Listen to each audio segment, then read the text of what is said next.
দর্শক আসসালামু আলাইকুম, মোহাম্মদ রফিক রয়েছি আপনাদের সাথে।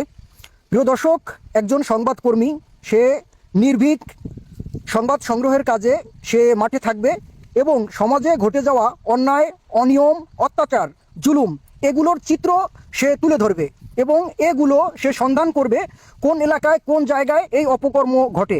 আর একজন মিডিয়ার কর্মী হিসাবে তার নৈতিক দায়িত্ব হচ্ছে অন্যায় খোঁজা, অপরাধ খোঁজা, কোন জায়গায় জায়গায় অপরাধ হচ্ছে, অন্যায় হচ্ছে, এগুলোকে খুঁজে বের করে জাতির কাছে জাতির বিবেক হিসেবে উন্মোচন করা।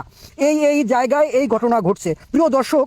তো তারই ধারাবাহিকতায় আমরা দেখছি যে সারা বাংলাদেশের কিছু কিছু জায়গায় সাংবাদিকদের উপরে ভয়াবহ নির্যাতন এসেছে, নির্মম অত্যাচার এসেছে। আর তারই কিন্তু গতকালকে আমরা দেখেছি সিরাজের যে আপনার ভদ্রঘাটা, সিরাজগঞ্জে ভদ্রঘাটায় সাংবাদিক রুবেল তালুকদারের উপরে কিন্তু সন্ত্রাসী হামলা হয়েছে এবং এক পর্যায়ে তাকে তার বাসা থেকে, নিজ বাসা থেকে, ছোট ছোট বাচ্চা, স্ত্রী, সন্তানের কাছ থেকে কিন্তু তাকে জোরপূর্বক তুলে নেওয়া হয়েছে। দেখুন, ভদ্রঘাটার সে অন্যায় অনিয়ম নিয়ে বেশ কিছুদিন যাবৎ জনতার আলোকে রিপোর্ট করে যাচ্ছেন এবং জনতার আলো প্রতিনিয়তই সেই রিপোর্ট পাবলিশ করছেন।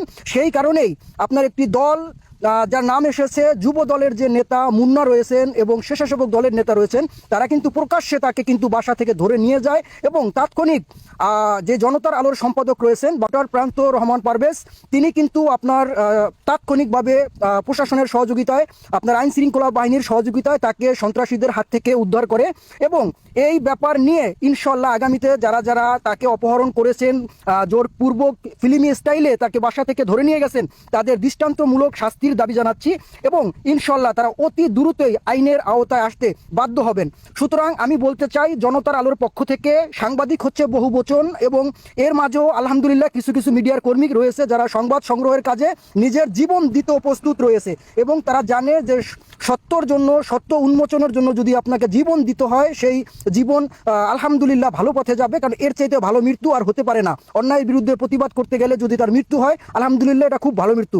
সুতরাং দেখুন, অন্যায় অত্যাচার যেখানেই চলবে, মিডিয়ারা আপনার ক্যামেরা ধরবে এবং নিউজ হবে। পাবলিশড করতে গিয়ে যদি কারো মৃত্যু হয়, সাংবাদিকরা সেই মৃত্যুকে উপেক্ষা করে ইনশাল্লাহ তারা মাঠে থাকবে এবং সত্য সংবাদ সংগ্রহে তারা নির্ভীক ইনশাল্লাহ। ধন্যবাদ সারা বাংলাদেশের যারা রিপোর্টার রয়েছেন, যারা এই ক্লান্তিকালে, এই বাংলাদেশের এই পরিস্থিতিতে মাঠে তারা সন্ত্রাসীর বিরুদ্ধে যে আপনার ভূমিকা নিয়েছেন, তাদের অসংখ্য ধন্যবাদ। আল্লাহ আপনাদের নেক হায়াত দান করুক। কেননা দেখবেন, একটা কথা, আসলে মিডিয়ার শত্রু কিন্তু আপনার সাধারণ কোনো মানুষ হয় না, কোনো আপনার ছোটোখাটো মানুষ হয় না।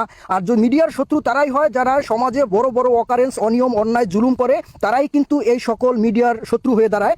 যে এরা যদি এই সাদাকে সাদা আর কালাকে কালা বলে দেয়, তখন এলাকায় কোনো পাতি নেতা এবং এলাকার কোনো প্রভাবশালী যারা ক্ষমতাকে অপব্যবহার করে তাদের কোনো খাবার থাকবে না। সুতরাং তার জন্যই কিন্তু তারা একচেটে কিন্তু আপনার এই প্রশাসন, সেনাবাহিনী, এটা সবকে উপেক্ষা করে কিন্তু তারা তাকে সাংবাদিকদের উপরে আপনার বিভিন্ন কৌশলে তাদের উপরে হামলা করে। আর সেই কারণে কিন্তু সাংবাদিকরা সারা বাংলাদেশে জুলুমের শিকার হয়। দেখুন, সাংবাদিকদের হাতে অস্ত্র নেই, কিন্তু সাংবাদিকদের সাথে এমন একটি অস্ত্র রয়েছে, সেই অস্ত্র পৃথিবীর কোনো প্রশাসনের কাছে এবং কোনো দেশরক্ষকের কাছে নেই, সেটা হচ্ছে মনোবল। দেখুন, সাংবাদিকতা একটি ভয়ঙ্কর বিষয়, আর এই বিষয়ে যারা টিকে থাকতে চায়, মাঠে কথা বলতে চায়, তারা নিজের জীবনের কোনো মূল্য তাদের কাছে নেই। তাদের কাছে নিজের জীবন মনে হয় যে আমি একজন মিডিয়া কর্মী, সংবাদ সংগ্রহের কাজে যদি আমার জীবন দিতে হয় আমি তার জন্য প্রস্তুত, আর সেটাই আমার জন্য কল্যাণময়। আর এটাই একজন জাতির বিবেক হিসাবে তার জন্য সর্বোচ্চ তার চাওয়া, তার কামনা।